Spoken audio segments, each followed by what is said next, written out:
Sometimes you really don't know the true face of someone until it comes down to you or them, unless you were paying attention. Whatever one may think about the Konpeki heist questline, it's certainly not lacking in detail, especially when it comes to Dexter DeShawn. Throughout the heist questline, we get little specks here and there of Dexter's incompetence, insecurity, and low-brow manipulation of Jackie and V. There are so many red flags about Dex that you only really see with subsequent playthroughs of 2077. As we put all of these individual pieces together, we soon realize that Dex likely never intended for Jackie and V to make anything off of this job, let alone escape with their lives. In Dex's cold-blooded manipulation of these two mercs, he ironically sealed his own fate. And we can see that Dex had so many bad habits and impulses that would counter any of the benefits that he would have received from a successful heist. There was likely no longevity to his success anyway. Dex pulled that trigger on V with the desperation that he had been nursing all throughout the Konpeki questline, all until it matured to the point that he too met his end, alone and forgotten, under the quiet blaze of that California sun.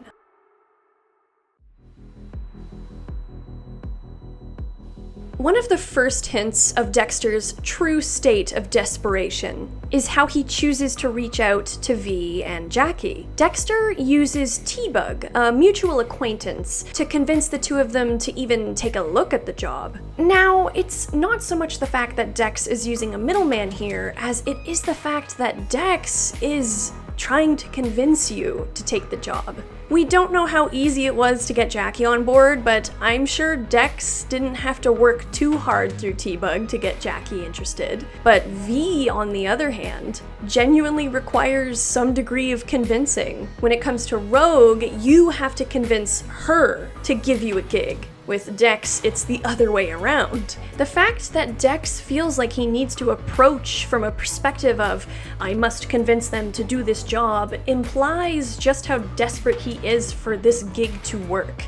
And I think it also shows that even he knows that this job is a big risk. He does say high risk, high reward, but I think that's his way of trying to downplay his own fear in order to impress V, potentially. He's trying to hide the ridiculous risk of the Konpeki heist behind this flair. But I will say there is an elephant in the room, especially with his choice of intermediary, given what we discussed in the last video I made on Dex. We can't help but wonder why T-Bug would even want to work for Dex again, after Dex quite possibly left her behind during that failed Pacifica job.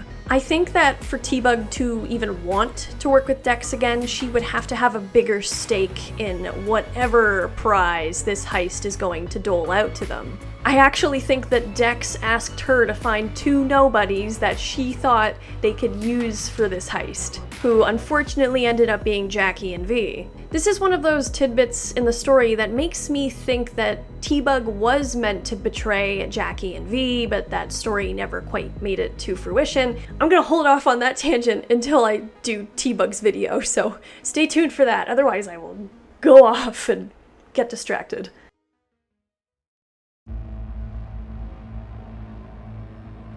Another thing to note with Dex is that the first time V meets him, it's in his car. Not just out of coincidence, like our first meeting with the Padre in the Street Kid origin. V's meet with Dex is all set up beforehand, under a crappy overpass with a shootout happening just across the road. And I think that this is because Dex does not have a place of his own anymore. Every other fixer in the game has a spot that they claim, or at least multiple spots. Whereas Dex can't even walk into the afterlife like he used to. He's not meeting us in his car just to seem cool or to show off his car. Maybe that's how Jackie saw it even. A nice car, it shows off Dex's wealth, it gives this false promise to Jackie. Dex is meeting us in his car because he has nothing else. And the awkward location, I think, is another hint to his own paranoia. Dex is still scared of whoever might still be gunning for him, so keeping moving might seem like the best way to avoid a hit, maybe. I also think that this meeting and the way it is set up is a hint as to why Dex only gets us into the afterlife towards the end of the questline. I think Dex was, at this point, still trying to work things out. I think he wasn't yet allowed back in, or he didn't have the courage to go back in after his big failure. And even when Dex does get back into the afterlife, he hides away in a back room, away from the whispers of those who know him for what he is. The last thing Dex needs is his new crew to see right through him, but try as Dex might, he cannot conceal his true self forever.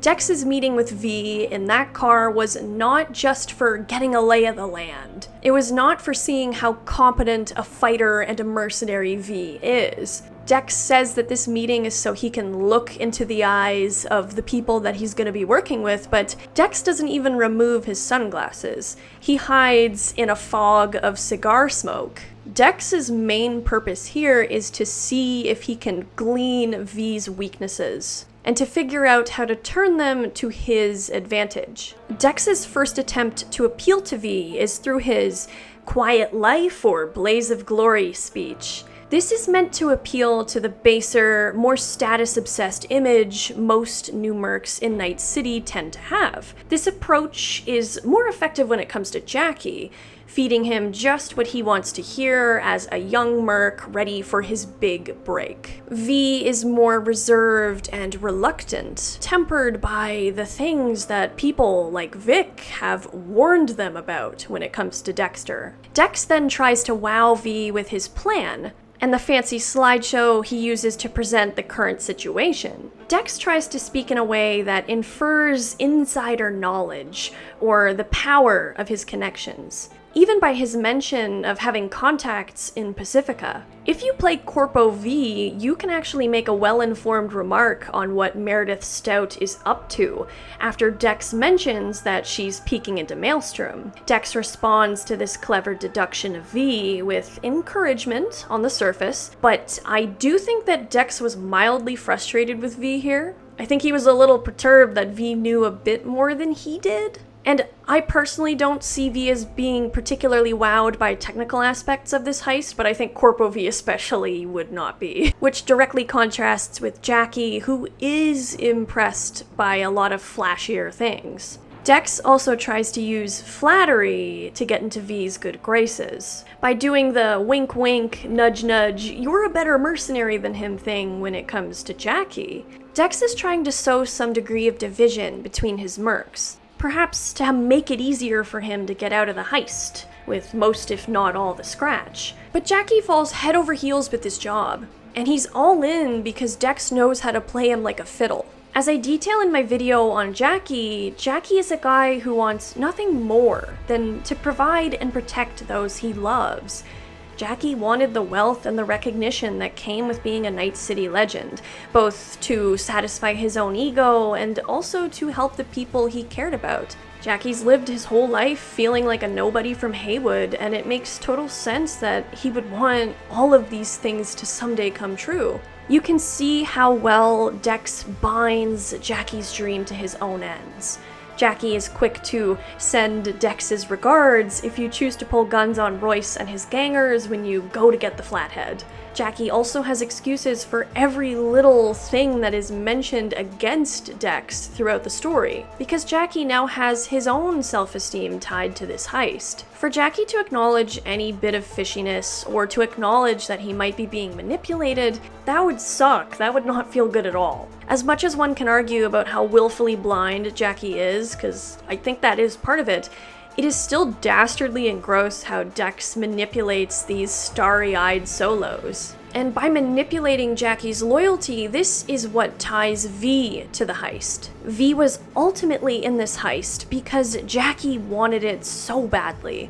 I think that if Jackie walked away, V would follow. V could tell something was off, but V was not going to leave Jackie alone in this. And I think that Dex quickly realized just how powerful their friendship was. I think that this is one major reason why Dex makes that percentage adjustment so quickly, after really barely any prodding on Jackie and V's part.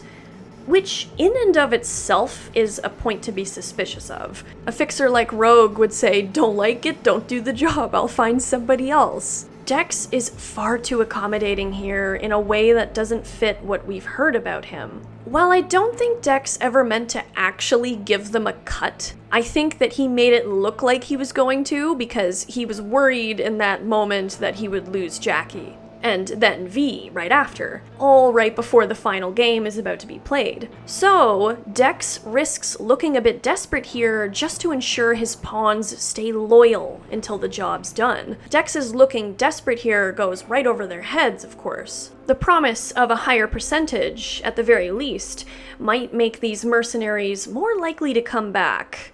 Which brings me to my next point.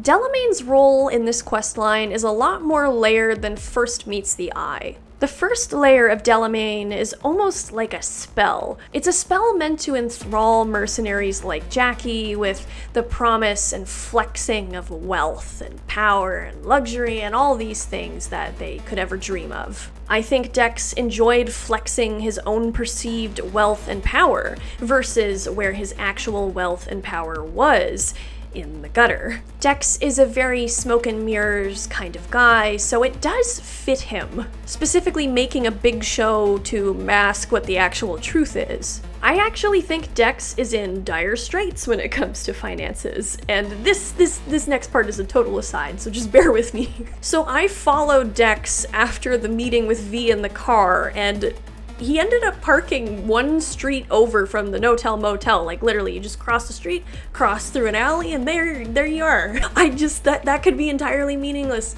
I just thought that was very funny. This is all the evidence I need to prove to me that Dex is lying when he says the no-tell motel is just the escape house if things go badly. No, Dex just lives there. Maybe he thinks nobody will come looking for me here. I don't know. Anyway, this splurge of wealth on Delamain can also be seen as a sort of threat to V. While Jackie views it as awesome, V might see this, being the more canny of the two, as a show of resources and money that could be redirected to making Jackie and V's lives very difficult if they decide to stray from the plan at all. But the other most telling layer of Delamain is that he is a type of insurance. Dex does not trust the mercs that he's willing to throw under the bus, so having Delamain be programmed to return them to the no-tell motel, or wherever they would have met otherwise, is his way of ensuring his return. There's not even any wiggle room to go to a ripper dock.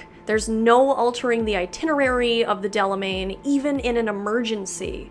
Dex could paint this as a sort of safety precaution for Jackie and V, but that doesn't really hold up, all things considered. Dex and T-Bug were also discussing Excelsior as we entered their private room in the afterlife, and Excelsior has multiple meanings. Excelsior, first of all, is the Delamain package that Dex purchases for us to use during the heist. And I can't help but wonder if Dex and T-Bug planned that specific detail of the itinerary, as in it not being alterable whatsoever, as a way to ensure that they both got the relic. But again, that escapes into the T-Bug is a traitor theory, which another video. Another interesting thing about Excelsior is that it is a poem written by Henry Wadsworth Longfellow, and it follows the story of a man who gets bedazzled by the promise of idealism, only to die, tragically, because of his pursuit of it. I believe it's pretty likely that T-Bug and Dex were referencing this poem, even with just the way that Dex says Excelsior. It fits the reading of the poem perfectly, at least how it sounds in my head, but I think that when Dex said Excelsior the way that he did, I think he was thinking of Jackie. Jackie is a lot like the guy from the poem. I think Dex is just savoring this idea of this manipulation going off without a hitch, too blind to see his own fate written between the lines of the prose.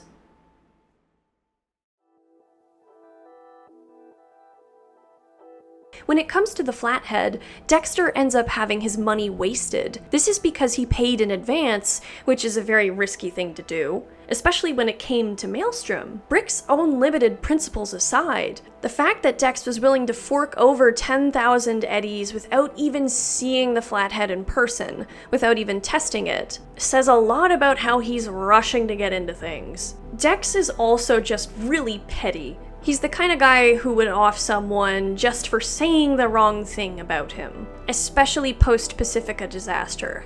Evelyn Parker identifies Dex as a lower-end fixer. She initially tried to get Rogue to take the heist job, but Rogue could tell it was a bad job to take. So Evelyn brought it to Dexter because, with her ear to the ground, she knew that he was desperate. She knew that Dex would assemble a team of people that he didn't have any stakes in, and Evelyn saw that as a good opportunity to get into the good graces of those mercenaries, so they would be more loyal to her than to him. And if you tell Dex about this at the Afterlife meeting, he laughs this off in a very bitter way. And Evelyn's perception of Dex, I think, cuts him really deep. And this has to do with what I think is Dex's already existing paranoia concerning not just Evelyn, but most people in the story. I think because Evelyn read Dex as well as she did, this frightened him. Dex is used to being the one who is good at reading people. And the fact that Dex couldn't quite put everything together on Evelyn on his own was intimidating for him, and I think he really glummed onto that. And even if his paranoia maybe was ultimately justified with Ev, considering her plans anyway, I don't think that Dex reached out to try and get more info on her because he had an actual substantial reason. I think it was just because he was uncomfortable with this feeling of not being in control. Evelyn was a lot smarter than he wished she was. Combine that with looking for threats everywhere except for within himself, and he is downright ready to take out anybody who makes him feel small or powerless or like he has a lack of control.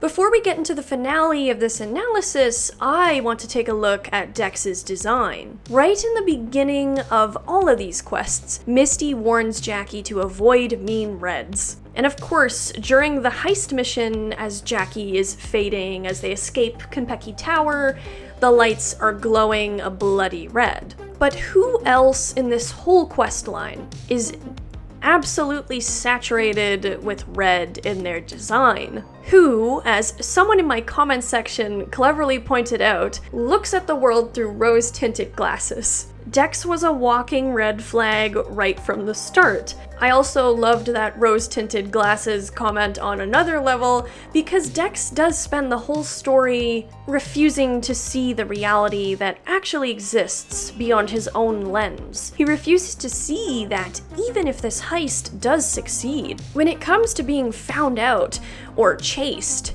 Dex would never have made it that far. There's no way, especially with an item as desirable as the relic. It was insanely important to Arasaka.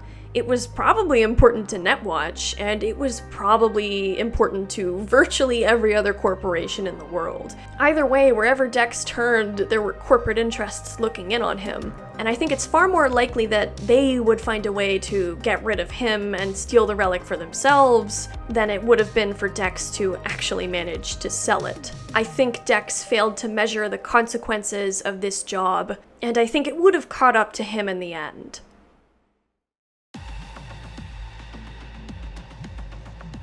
The Dex we see in the No-Tell Motel is the beast inside Mr. Cool, as he calls it. This is who berates us when we return from Konpeki Plaza, before Dex mantles Mr. Cool one last time in getting V to go to the washroom. The manner in which Dex kills V is the greatest example of his own cowardice. Dex knows that to take care of V, V needs to be deceived and ambushed by Oleg. And this happens even if you don't go to the washroom. If you just stand there, you will still be attacked by Oleg. I think that this really proves the point that Dex is scared of V. When Dex shoots V at point blank and says that it's the quiet life for him after all, Dex is trying to paint his cowardice as strength to the one person who rightfully sees him entirely face to face for what he is. The capable merc with charm and skill and competence, someone who I'm sure Dex would have loved to have been, hates him with a passion and can spend their last words reminding Dex how far he is from the guy Dex wishes he could be. But for Dex, the only reason he backs down to the idea of a quiet life is not because of sense, and it's not because he learned anything. It's because he failed again, and on a much higher scale this time. Dex's inability to bear the weight of his choices is best conveyed in his struggle to drag V's body out of a pile of garbage, if not by his tendency to cut and run without a solid plan. The nail in the coffin that really hits home for me, the fact that Dex didn't even learn anything from Pacifica, is the fact that Dex makes probably the exact same escape plan that he made 2 years ago. Just like last time, he's gonna go to space! Dex did not change at all. He did not grow. Dex is a character who plunks down in his developmental seat and refuses to undergo the uncomfortable friction of becoming better, of moving forward, all while the people of his past eventually, inevitably, walk right past him. Some of my favorite characters in fiction are the ones that refuse to develop, and you can see the difference in those versus the ones that do. And on another level, that's a struggle I think every human can relate to. I think that Dex really screwed himself over in scheduling that flight. His name was in the system, and Arasaka had skilled runners at their disposal.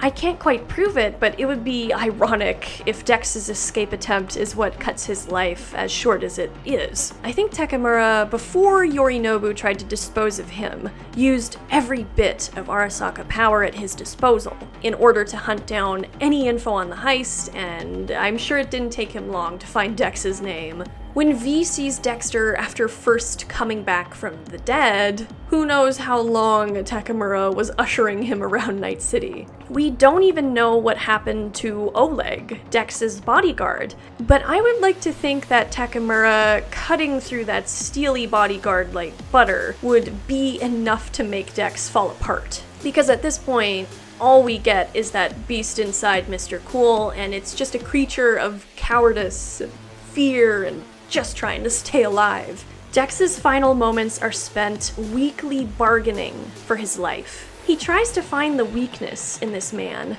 with this almost alien creed. Those who sought fame and glory were Dex's bread and butter. He knew just what to say to them to get them to do what he wanted, because he also wanted those things too. But in meeting Takemura, Dexter, the disloyal, treacherous fixer, always out for himself, was finally faced with his antithesis, a man who was loyal to the grave, who would never forsake his oath, and whose word is one of the strongest in the game. Dex did not go out in a blaze of glory. He didn't get to live his quiet life. Instead, Dex was executed with a single bullet to the head, left to rot forgotten in a landfill, the last words of his final desperate bargain lost in a sea of rubbish.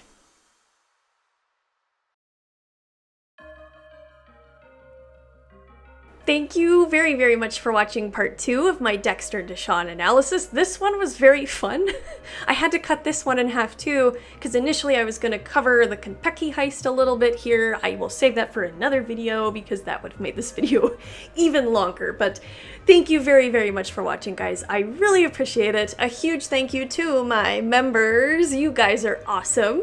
Members. A huge thank you to Mika, Lock Proposal's Big Day Out, the Mikularest 001, the Ever Brilliant Hot Dog Man, Pater Tot, I haven't had a Pop-Tart in like 6 years, Frankie, thank you Frankie, Aiden Papour, Benjamin Scoville, and Halcyon, who is a new member. Hello Halcyon, welcome, and Ghost, you, oh my god, Ghost Zero streams on Twitch, everybody. Ghost is lovely. We love Ghost. And D-Factor, thank you, D-Factor, for being the latest member. Thank you to all of you guys. Thank you so much. I am also a writer, so if you're interested in checking out my book, which is independently published, I will link it in my description and probably in the comments too. It's a post-apocalyptic short novel. It's part 1 of I don't even know how many parts, because this series is just expanding in my head as we speak.